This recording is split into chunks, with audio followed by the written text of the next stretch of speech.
Hola, buenas tardes. Muchas gracias por estar aquí y compartir juntos una tarde de aprendizaje y, por supuesto, será muy productiva.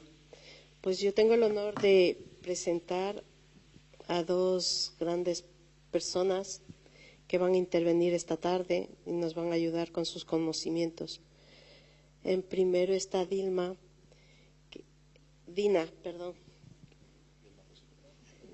Rosé. Pues es una compañera feminista nacida en Tánger el 27 de julio de 1990. Se licenció en Ciencias Políticas y de la Administración por la Universidad Complutense de Madrid y realizó un máster en estudios en América Latina y el Caribe en el Instituto Haustes Entides ay Amérique Latine de París. Tras acabar sus estudios, comenzó a trabajar de alta análisis en una empresa especialista en marketing online, primero como becaria y luego como consultora junior. Formó parte de la Juventud Sin Futuro en el marco del 15M. Fue integrante del equipo de Podemos en el Parlamento Europeo en Bruselas, como asistente parlamentaria de Pablo Iglesias en sus inicios en octubre de 2015. Como Pablo Iglesias se presentó como candidato para la presidencia del Gobierno, volvió a Madrid como integrante de su equipo. Actualmente es secretaria de Comunicación y responsable del área de Migración en Podemos en la Comunidad de Madrid. Trabaja también para este país para que todos los migrantes tengamos derechos y porque la ciudadanía es un derecho universal. Quienes vivimos trabajando aquí construimos cada día este país. Está además cursando un doctorado en tiempo parcial sobre el papel de la población migrante en Cataluña. Ha jugado en diferentes equipos de fútbol feminista también, o sea que es una deportista, y colabora en diversos medios de comunicación, en Salto, Público, El Diario, bueno, varios medios. Pues ella es nuestra compañera Dima. Ahora, seguidamente, presentar a Mauri Chamorro. Él es un comunicador, un gran comunicador. Tiene un máster en Comunicación Política de la Autónoma de Barcelona, consultor y analista internacional con más de 20 años de experiencia. Ha trabajado por América Latina y el Caribe, asesorando a gobiernos de partidos progresistas del continente en comunicación política y digital. Docente en el área de comunicación como coordinador y en la más grande agencia experimental de comunicación de artes de Brasil. Su actuar crítico es visible gracias a su presencia permanente en conferencias y diferentes medios de comunicación internacionales, en los que cuestiona la realidad de América Latina y las relaciones de poder que se presentan en el campo geopolítico desde el surgimiento del fenómeno de la guerra judicial contra la izquierda latinoamericana. Ha actuado como asesor de comunicación y aquí lo tenemos. Un aplauso para ellos.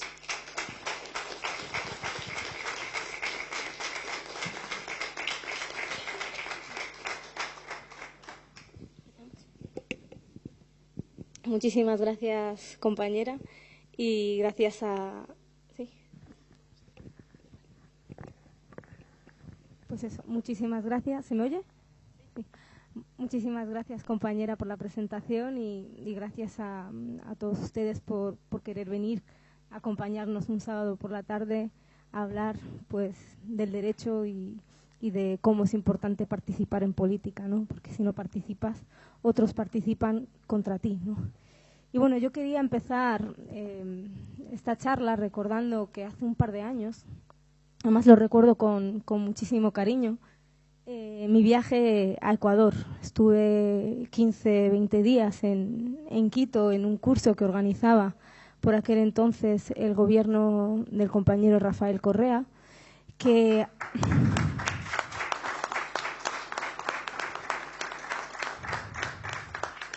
desde aquí le mando un fuerte abrazo al compañero presidente Correa, que le tenemos mucho aprecio en Podemos, en Madrid y en España. Y como decía, el gobierno de aquel entonces, el gobierno de la Revolución Ciudadana, pues hacía unos cursos en el que invitaban a una serie de estudiantes de todo el mundo, y yo tuve la suerte y el orgullo de poder participar y poder adentrarme a conocer no solamente los logros, sino conocer de cerca todo el proceso de la Revolución Ciudadana. Y bueno, para mí fue un viaje inolvidable, y el hecho de conocer tan de cerca a la comunidad ecuatoriana y saber pues la hospitalidad con el que me acogisteis y me abristeis no solamente las puertas de vuestro país, un lindo país por cierto, sino también la de vuestra casa y la de vuestros corazones. Y me acuerdo pues de Quito, de Guayaquil, me acuerdo también de la visita que hicimos a la selva amazónica de Ecuador, que por cierto hay que cuidar, hay que proteger, hay que defender frente a esas multinacionales depredadoras cuyo único objetivo es concebir la vida como un instrumento para el expolio y para el saqueo. Y tenemos que seguir peleando para que la vida sea algo bonito, para proteger a nuestra tierra y proteger nuestros recursos frente a esas potencias explotadoras, a esas multinacionales que saquean nuestros recursos y saquean nuestras propias vidas, como Chevron, pero como tantísimas otras empresas que vosotros lo sabéis mejor que yo. Y dicho esto, el sentido que tiene el acto, que por supuesto pues es un placer estar hoy aquí hablando de participación política, tiene que ver también con un momento político muy importante que el que estamos viviendo aquí en España, a las puertas de un nuevo ciclo electoral que se abre en 2019, y con un papel importante cada día más de las comunidades migrantes. Yo soy de Marruecos, pero como todos vosotros vivo, trabajo aquí, y España es mi país, aunque a la extrema derecha y a la derecha de este país no le guste, y lo digo con orgullo. Y yo creo que es el momento también de reflexionar y de decir cuál es el papel de estas comunidades migrantes en España y cuál es nuestro aporte, ¿no? Y no hacerlo desde una perspectiva victimista o desde un enfoque de que la migración es un problema, sino hacerlo teniendo en cuenta, teniendo presente cuál es el papel que jugamos las comunidades migrantes en este país, que cada día lo construimos con nuestras propias manos. Nos levantamos por la mañana, cogemos el cercanía, vamos a la empresa, a la fábrica, vamos a cuidar a ancianos, vamos a cuidar a nietos, y lo hacemos con el objetivo y con la esperanza y con la sonrisa de saber que este país también es el nuestro y de que aportamos también a este país en su construcción. Y de que patria es eso, patria la construimos nosotros y nosotras independientemente de nuestro color de piel, independientemente de nuestro acento. Y por eso hoy es muy importante que conozcamos también nuestros derechos, los que ya tenemos y sobre todo los que tenemos que conseguir. Porque en relación al derecho a voto, y ese es el debate que nos incumbe hoy aquí, en España a día de hoy sigue siendo un derecho restrictivo y se ve limitado por el propio Estado y por la propia legalidad, ¿no? Digamos. Porque como sabéis, en España a día de hoy, para que las comunidades migrantes podamos participar y podamos ejercer el derecho a voto, que tendría que ser universal, porque si vivimos y trabajamos aquí, pues evidentemente los problemas que afectan a mi vecino en el barrio, pues me afectan a mí también de la misma manera. Sin embargo, la ley dice que tiene que ser el Estado español y nuestros países de origen quienes determinen de alguna manera si nosotros somos ciudadanos o no. ¿Esto qué quiere decir? Pues simplemente que la ciudadanía está sujeta a que el Estado español y un tercer Estado haya firmado o no un acuerdo bilateral, un acuerdo de reciprocidad, para que nosotros y nosotras podamos ejercer el derecho de poder votar y poder decidir sobre sobre los asuntos que nos afectan. Estoy un poco resfriada. Dicho esto, pues yo creo que ha llegado el momento de saber y de reivindicar que esto tiene que cambiar, que hay que cambiar las leyes, que la sociedad ya ha cambiado, que la población migrante queremos poder votar, queremos poder presentarnos a las elecciones, queremos poder decidir sobre los problemas que nos afectan y las decisiones que nos afectan, y por eso estos encuentros tienen sentido. Tienen sentido porque la participación política tiene que ser un derecho. Nadie nos puede negar el derecho a poder participar, independientemente de a quién votemos. Tenemos que poder decidir sobre los asuntos que nos afectan. Hay un lema del 15M que decía que nos quieren en soledad, pero nos tendrán en común. Hoy más que nunca hace falta reivindicar lo común y hace falta entender que hay que reivindicar también lo político, que hay que reivindicar nuestros derechos y hay que hacerlo en común, sabiendo que los problemas que nos afectan no nos afectan de manera individual, porque yo me llame Dina o porque haya nacido en otro sitio y por tanto me afectan aún más los problemas. Nos afectan a todos. Es verdad que el componente de raza sobre la clase y el género pues también afectan y se entrecruzan, como decía Angela Davis. Pero eso quiere decir que aún más nosotras y nosotros, la población migrante, tenemos que estar ahí, tenemos que pelearlo, tenemos que combatir contra ese racismo y combatir la precariedad que nos afecta, como decía, a todos por igual. Cuando te desahucian, no te preguntan, no te dicen si tienes un DNI o un NIE, no te preguntan cómo te llamas. Vienen y te desahucian.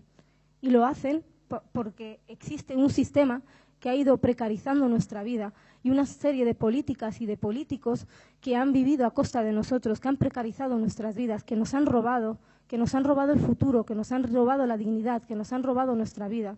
Y es momento de juntarnos, de unirnos y de que las comunidades migrantes también podamos tomar la voz, alzar nuestra voz, unirnos y pelear por lo que es nuestro.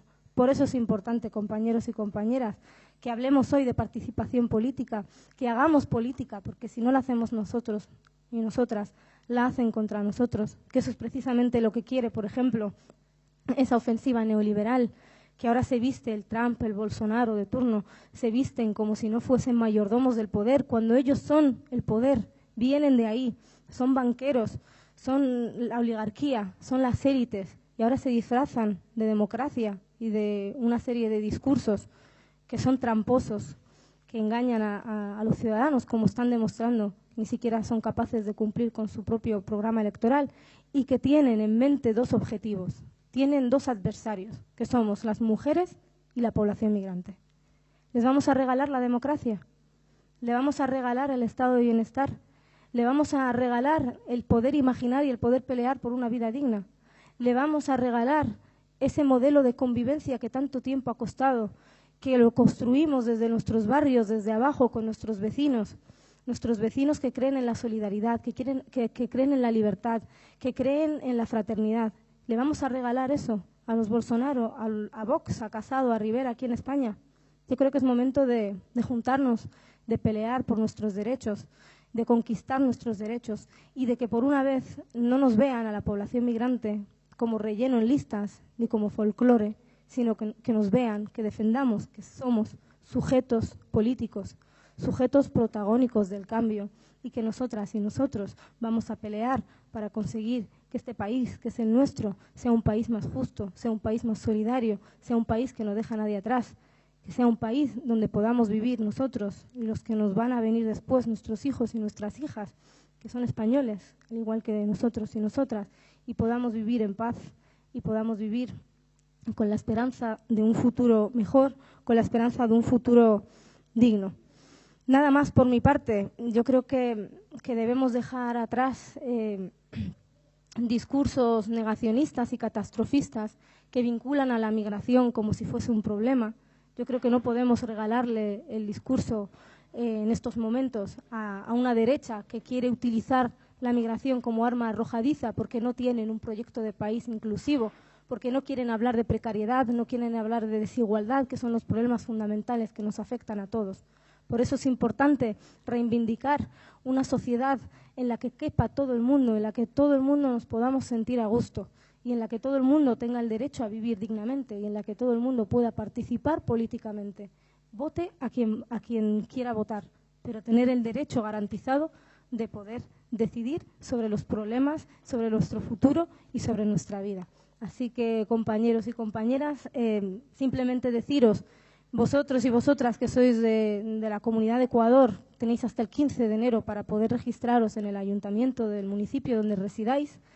Ejerced el derecho a poder participar independientemente de a quién queráis votar, pero que no nos roben la palabra, que no nos roben el derecho a poder decidir sobre los problemas que nos afecten, porque el cambio indudablemente lo vamos a traer nosotras y nosotros, participando libremente y decidiendo sobre qué futuro queremos para nuestros hijos y para nuestros mayores y para nosotros mismos.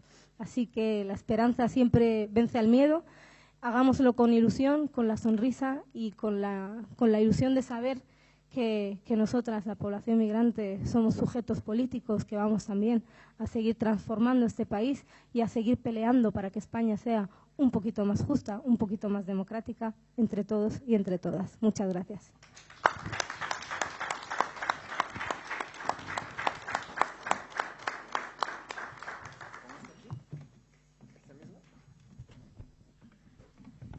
Buenas tardes a todas y a todos. Es un honor inmenso estar aquí en medio de dos mujeres tan importantes para la historia política de este país. Y yo quería aprovechar este momento para contar una historia real de nuestro continente que representa el ejemplo de la participación política de la migración. Yo nací en Ecuador, soy hijo de padre ecuatoriano y madre brasilera. Y a mis 11 años salí del Ecuador y fui a vivir a Brasil. Toda mi familia brasilera es española, toda, completa. Yo soy García, Flores, Hernández, Chamorro, todos, no hay por dónde. Mis abuelos, bisabuelos, tatarabuelos son españoles y emigraron a Brasil a finales, en esa ola de inmigración entre 1890 hasta 1940 que hubo en Brasil, que en realidad fue una ola de inmigración de españoles hacia América Latina. No sé si ustedes saben, emigraron a América Latina casi 4 millones de españoles en más o menos 10 a 15 años, huyendo básicamente de la miseria con que ellos vivían aquí. Vivían como esclavos aquí en España. Entonces, América Latina necesitaba, algunos países decidieron, y más tardíamente entró Argentina, Uruguay y Venezuela, fueron los principales países que recibieron migración española. Solo en Cuba, ¿no? Cuba y Venezuela, imagínense. Cuba en esa época recibió casi 2 millones de migrantes. Cuba, Argentina, Brasil también, mucha gente emigró para allá. Y mi familia, México también, un poquito después, creo que a raíz de la Guerra Civil Española, pero esta migración, esta fue generada por problemas económicos.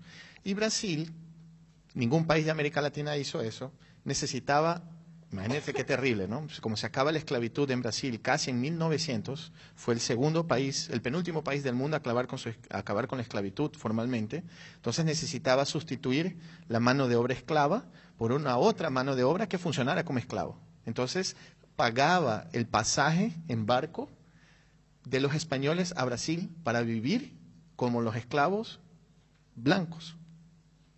Fue tan terrible, era tan terrible la situación de los españoles que en 1910 el embajador, el encargado, ¿no?, de las relaciones diplomáticas de Brasil y España en Brasil, pidió al gobierno español que suspendiera la autorización para que los españoles fueran a Brasil por las pésimas condiciones de vida que tenían.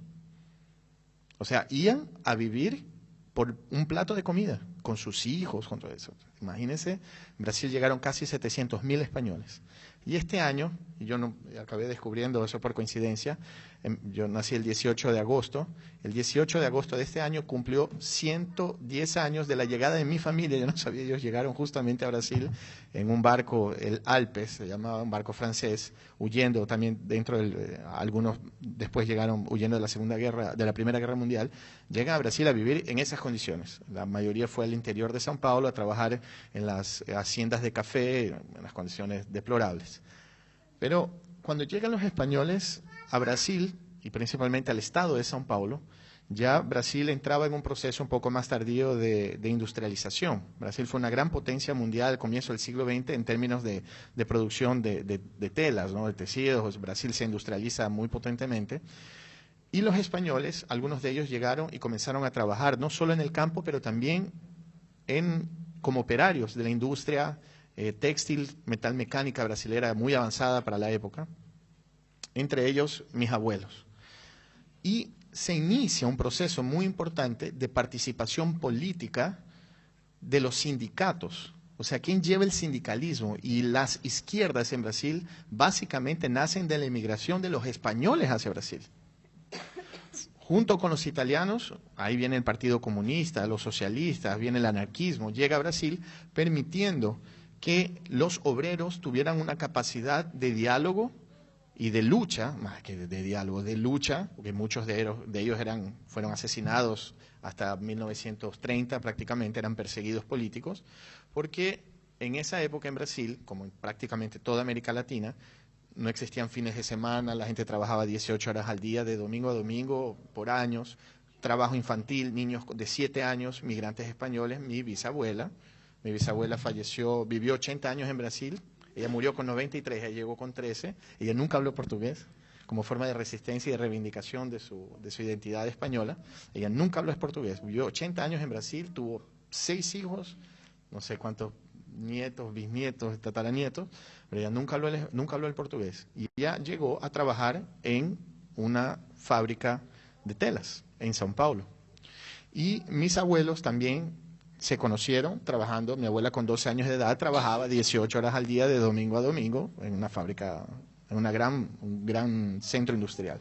Entonces, los españoles en Brasil, junto con la comunidad italiana, que era muy fuerte en Brasil, se juntan a organizar los sindicatos y a iniciar una lucha por la defensa y los derechos de los trabajadores. Se inician las grandes huelgas en Brasil, comienza la lucha obrera, hasta que se logran cosas que hasta ahora son trascendentales en la historia de Brasil. En los años 50, se consigue lo que en Brasil se llama la consolidación de las leyes del trabajo. ¿Qué quiere decir eso? Que por primera vez los obreros, los operarios, tenían derechos a los fines de semana, jornadas de trabajo de apenas 8 horas, vacaciones, que no existía vacaciones. Imagínense, de 1890 hasta 1850 más o menos en Brasil, un gran sector industrial, estamos hablando de millones de personas trabajando, no tenían vacaciones. O sea, hay una historia fantástica de una tía mía, que su mamá, que era mi tía abuela, una tía hermana de mi bisabuela, ella tuvo que trabajar hasta dar a luz dentro de la fábrica, porque si ella faltaba el trabajo, ella perdía el trabajo. Entonces ella dio a luz en la fábrica para considerar que estaba trabajando. Al día siguiente de parir fue a trabajar, porque no había vacaciones. Y no es que podías llevar al bebé, pero ya con 7, 8 años por lo menos lo llevabas porque iba a trabajar también. Esas eran las condiciones.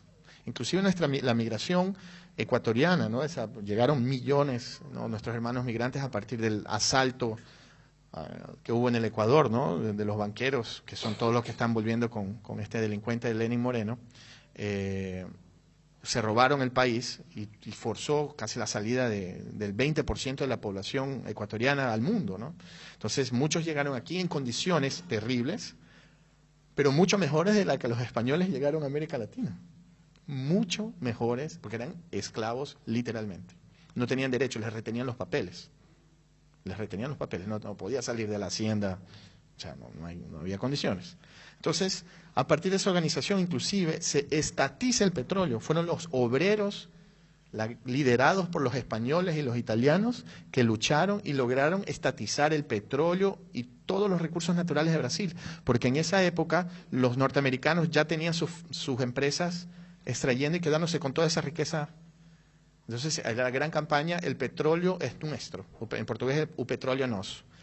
Y dentro de esa, bueno, ahí mi abuelo fue un importante sindicalista español, también fue miembro del Partido Comunista, del Buró del Partido Comunista Brasilero, del Comité Central, y se inicia toda una lucha, y hoy en día los españoles son, o sea, básicamente, inclusive, se calcula que en Brasil deben existir 6 millones de descendientes de españoles, o o sea, descendientes no muy distantes, o sea, que los abuelos son españoles, o sea, no es tan lejos eso, son 6 millones, gran parte de ellos ya no se consideran ni siquiera, o sea, usted eres descendiente español, o sea, no, soy brasilero, mi mamá nació en Brasil, como español. O sea, ya se absorbieron, pero la lucha de esas generaciones se transformó en las conquistas, las grandes conquistas sociales que hasta ahora, prácticamente de 1940-50, solo el presidente Lula, a partir de la lucha sindical, también que nació anteriormente a partir de ese liderazgo de los migrantes europeos que llegaron a Brasil, conquistan ciertos derechos y deberes, ciertos derechos y conquistas sociales que no existían más en Brasil. Pero nada fue tan revolucionario para la lucha obrera y para los trabajadores brasileños como esas conquistas logradas por los migrantes españoles cuando llegaron en Brasil. Lo mismo sucede en Argentina, ¿no? Bueno, ahí nace el peronismo, la lucha obrera argentina que es tan importante hasta los días de hoy. ¿Qué quiero decir con todo eso? Que los migrantes decidieron participar. No había partidos, ellos fundaron los partidos. No había sindicatos, ellos fundaron los sindicatos. Hicieron las huelgas. Hay una huelga muy conocida en el año 53 que se llama la huelga de los 500.000, que paralizó Brasil durante una semana y fue ahí que se logra que se dé el 13º sueldo a los trabajadores en la época de Navidad. Y ahí es que se comienza a consolidar, eso es lo que Getúlio Vargas, que fue un presidente brasilero, consiguió aprobar en el Congreso, que fue la consolidación de las leyes del trabajo. Pero fue luchando, fue yendo a la calle, o sea, tuvieron también su 15M, tuvieron también su 15M hace casi un siglo, pero esa era la lucha. Pero fue una decisión de supervivencia, era una decisión de creer realmente que como sujetos sociales de transformación que también aportaban al país, también aportaban a sus familias, era indispensable participar políticamente de todos esos espacios, en la lucha obrera, en la partidaria, y ahí se lanzaron, y ahí nacen, bueno, prácticamente el Estado de São Paulo, las izquierdas nacieron a partir de los españoles en Brasil. Entonces, ahora que estamos, y ahí yo soy un ecuatoriano brasilero, un latinoamericano, yo diría antes de cualquier cosa, y hincha del Corinthians de Brasil, antes de cualquier cosa, que fue fundada por los españoles. También fue fundada por el sindicato de los trabajadores de las ferrovías en São Paulo. O sea, el Palmeiras, contando del fútbol un poco, tan importante por la cultura, bueno, nuestra, ¿no? Latinoamericana, iberoamericana, que dirá de Brasil. Los principales equipos de São Paulo, los más populares, fueron fundados por italianos y españoles. El Palmeiras, el Corinthians, el equipo São Paulo no, esa ya era más de la élite paulistana, de los empresarios. Pero la mayoría de los equipos fue fundada por los obreros, los primeros jugadores eran obreros españoles. Entonces, ¿qué quiero decir con todo eso? Ahorita hay un momento importantísimo aquí que vive Europa, no solo España. Hay una arremetida por parte de los grandes sectores ultraconservadores, xenófobos, que nos odian, porque somos migrantes. O sea, yo no soy migrante, no he tenido el honor de compartir con ustedes la migración, la lucha, todo esto, pero yo he sido migrante dentro de América Latina. Yo llegué a Brasil sin hablar el portugués, pasé todos los traumas posibles y el desprecio, ¿no?, sobre lo que éramos los hispanos parlantes, porque obviamente en Brasil también se miraba con mucha superioridad, ¿no?, a los que venían de Bolivia, de Ecuador, Colombia, de Paraguay o de Argentina inclusive. Entonces, ahora es el momento de emprender un proceso de participación política real y concreta. No basta estar en el Facebook o en el Twitter o de alguna manera creer que en mi día a día yo estoy construyendo no solo un país, ¿no?, como es un continente, como es España, como es Europa, pero sí de participar, de tener voz activa, de ser un candidato a un cargo electivo aquí, a poder votar, a poder participar de asambleas que toman decisiones de partidos tan importantes. Bueno, Podemos en el caso de Podemos es un referente no solo para España, no solo para Europa, pero para el mundo entero. Esa nueva izquierda que tiene un aire ciudadano, trae nuevos códigos, que ha desequilibrado esa balanza, ¿no?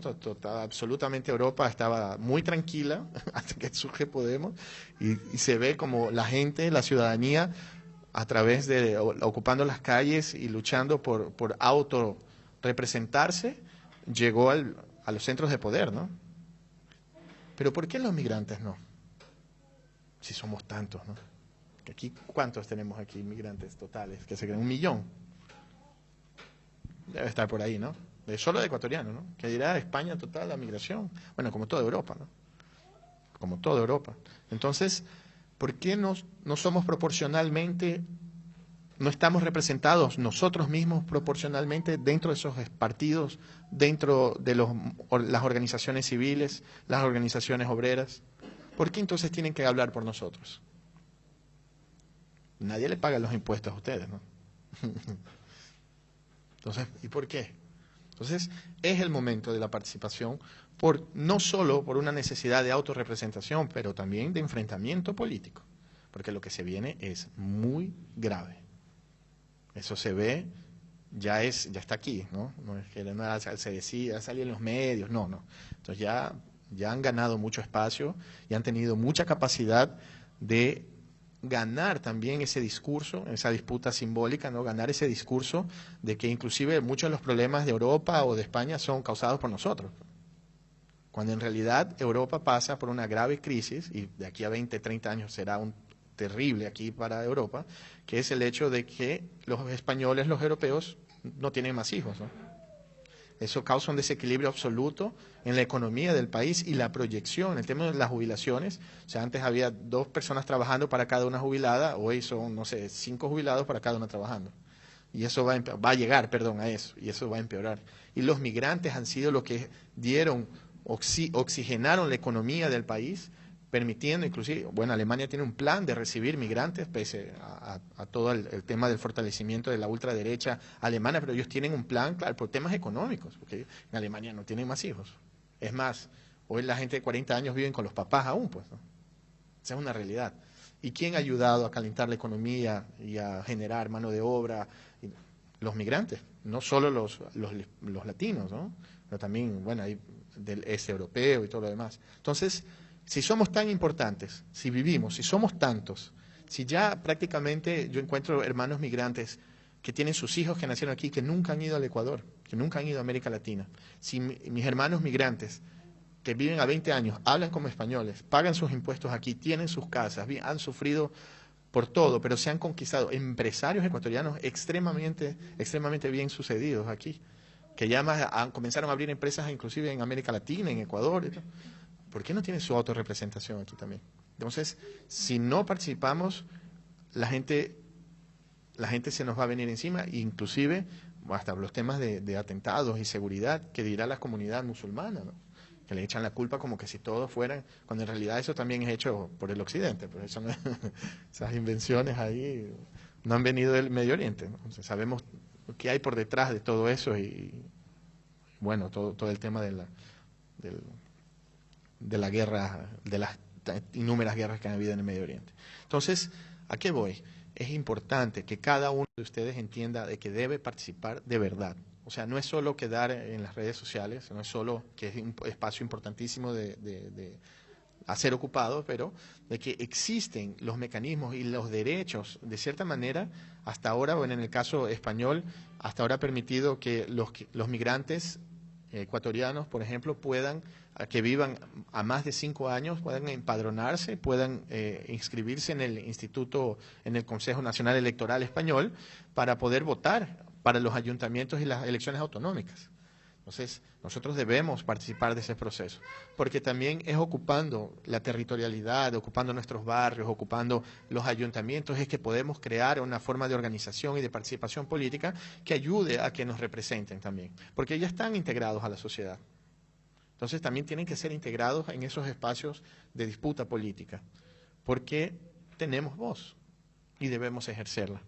Entonces, nosotros, los migrantes, somos una forma de identidad que a su vez también ya está absorbida dentro de nuestra sociedad, ¿no? O sea, ya son más de 100 años, por ejemplo, de migración española hacia América Latina, y muchos de ellos ya no se consideran, o sea, sí, mi bisabuelo, mi tatarabuelo era español, pero ahorita yo me considero brasileño. Entonces ya va a haber, nuestras próximas generaciones, la gente también se va a sentir, va a decir, no, yo soy española, yo no soy... O sea, mi mamá, mi abuelo vino una vez, inmigrante, todo. Pero entonces, ¿cómo hacemos para que esta identidad sobreviva, no solo como una entidad cultural, pero sí como un sujeto histórico que tenga voz, que tenga derechos y que luche por aquello que tiene que luchar, ¿no? O sea, no podemos dejar que las personas hablen por nosotros. Y es importante aprovechar estos espacios, como es el caso de Podemos, que en este momento está... siempre ha sido, ¿no? La voz es una voz multitudinaria de un montón de esas ciudadanías que existen en España y, bueno, ya diría que en toda Europa, para que exista una plataforma real y concreta de participación de todas y de todos los migrantes, ¿no? Es imprescindible. Y ahí es organizarse, es ver los espacios y multiplicar esto, ¿no? Saber que la comunidad puede y debería tener un peso que en este momento no lo tiene. O sea, lo tiene como volumen, pero de participación, no. Entonces, vale la pena, es indispensable por una cuestión de supervivencia, pero también de asumir y hacer ejercer sus derechos como siempre. Si nos obligan, tenemos derechos, ¿no? Nos obligan en todo, como un ciudadano español, pero también tenemos derechos. ¿Y por qué no estamos ejerciéndolos? O sea, es una decisión casi que inconsciente, ¿no? No, ahorita tenemos la obligación de participar y de disputar esos espacios políticos, ¿no? Entonces, básicamente eso.